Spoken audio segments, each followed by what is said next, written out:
There's a difference between discomfort and disrespect, and that difference matters. I generally like corporate TV. His content is often engaging, provocative, and framed as storytelling meant to spark conversation.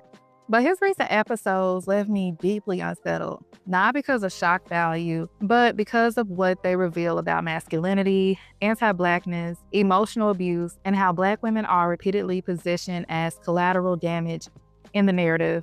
This isn't about preference, it's about how discomfort with Blackness, fragile masculinity, and harm toward Black women become normalized and who absorbs the cost. So I'm going to talk about the recent episode that I saw. Corporate basically goes on a blind date with a stud, and I understand the initial discomfort. He wasn't told ahead of time.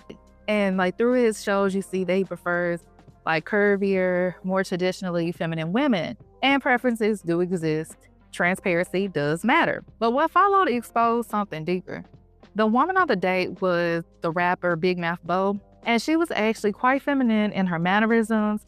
She was playful, expressive, and openly interested in him. What stood out most was her softness paired with protectiveness. When Corporate fell while ice skating, she immediately offered to help him up. There was care there, ease, humanity. Yet Corporate's demeanor noticeably shifted when she acknowledged that they shared similar features. You okay, Bartholomew? Still and stiff, I turn the Big Mouth Bo out. Yeah, I'm cool. Big Mouth Bo. Then just lighten up. What Chan say? Ride, just enjoy the ride, just enjoy the ride. Trust you gon' be alright, you gon' be alright. Teasy.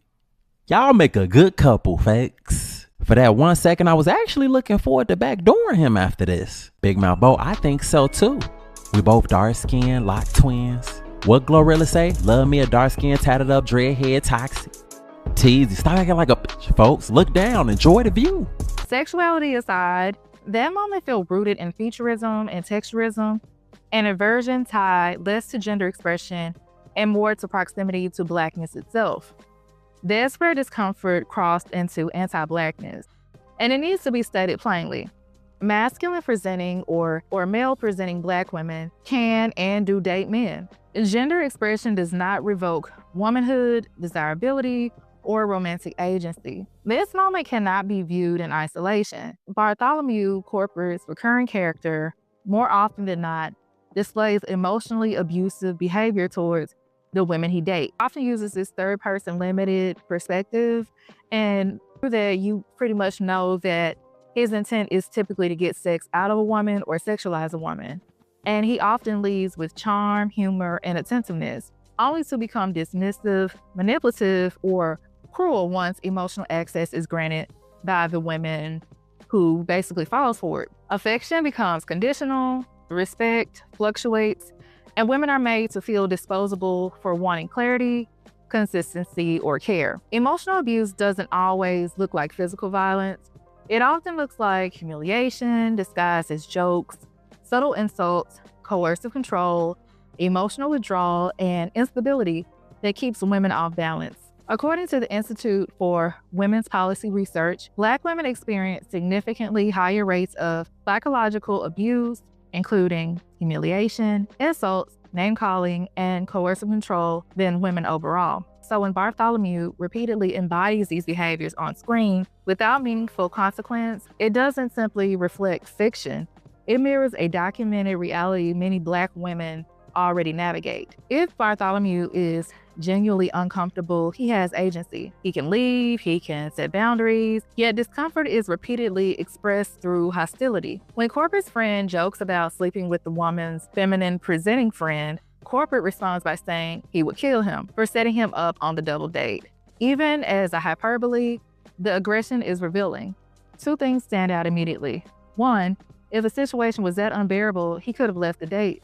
Two, why does masculinity respond to discomfort with violence rather than clarity? There's also a familiar cultural script at play.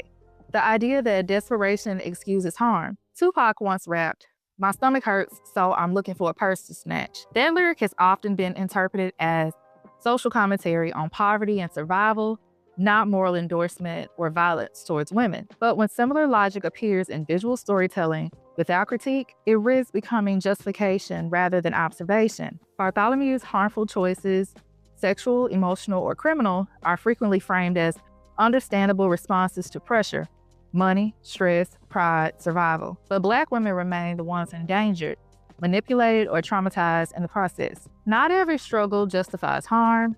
Not every narrative of desperation absolves accountability. This is where the conversation widens beyond corporate as an individual creator. Research shows that masculine norms shape the socialization and aspirations of young males, and that men exist within a culture where rigid standards of masculinity are actively harming and even killing them. Traditional masculine norms are societal expectations associated with men in a given culture, often emphasizing strength, independence, self-affirmation, and social dominance. By themselves, these traits are not inherently harmful. But when those norms harden into what scholars define as toxic masculinity, the results are destructive. The next morning I woke up. Of course, she was up and gone already. My eyes were sore as hell from all that crying. I stepped outside of the room and went to go sit on the couch, not looking forward to what I knew I had to do next. Wasn't no point delaying it no further.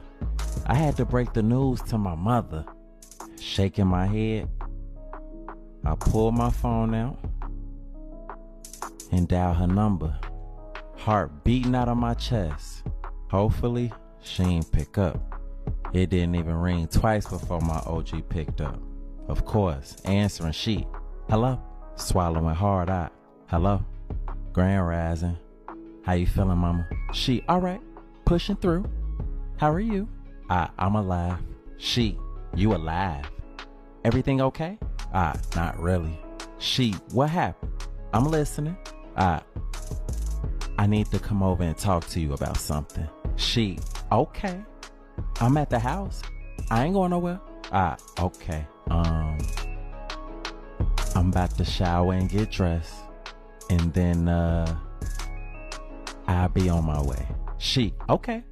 See you soon, son. All right, mama, love you. She, I love you too. Bye-bye. And hung up. I was afraid to tell mama that Brazil lost a piece of her tooth. Telling her Brazil lost her life? Man, look. Toxic masculinity is a cultural framework that promotes domination, emotional suppression, lack of empathy, aggression, and control. These norms directly influence whether men seek mental health support, express vulnerability, or take accountability for harm. Importantly, research also makes clear that traditional masculinity is not inherently toxic.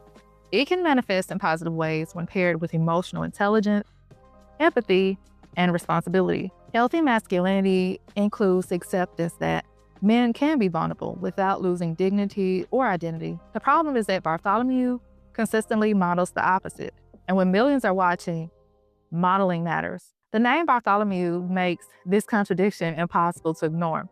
In the Bible, Bartholomew was one of the 12 apostles, a disciplined man associated with accountability, restraint, and moral responsibility. That symbolism directly contradicts how Korporate's Bartholomew is written. This Bartholomew is impulsive, sexually reckless, emotionally abusive, and often rewarded rather than corrected. Nonetheless, he ends up being isolated with no true friends, except Big Twan, who he even unalives in the storylines. Nonetheless, Black women suffer emotionally, legally, and sometimes physically, yet he remains largely untouched, which raises an unavoidable question. Is the audience meant to critique him, or are these behaviors being normalized through repetition in his media? Because when emotionally abusive conduct is framed as humorous, edgy, or just how it is, it stops functioning as a cautionary tale and becomes familiarity. Brazil eyes got the fluttering and trying to close like, whoa, Brazil, stay with me, sing along with me. Had some people that was close to me, they ain't dead, they just smoked to me, it's always she. Made they bed and now they laying on it. Be careful what you say, you gotta stand on it. That shit over. Don't accept your apology, that shit over. She ain't no texting or calling me, that shit over. That shit over. Good job, Brazil. Good job. Just stay with me. And familiarity is how harm gets normalized. According to the Institute for Women's Policy Research, Black women face a particularly high risk of being killed at the hands of men. A 2015 Violence Policy Center study found that Black women were 2.5 times more likely to be murdered by men than white women, and that more than 9 in 10 Black female victims knew their killer. To be precise, aside from a few missions for quick cash, Bartholomew does not consistently physically prey on Black women. The harm is not always direct, but it is consistently proximate. In the most recent series, Bartholomew kidnaps 2 Black women. One is an older Black woman who welcomes him into her home and offers him food.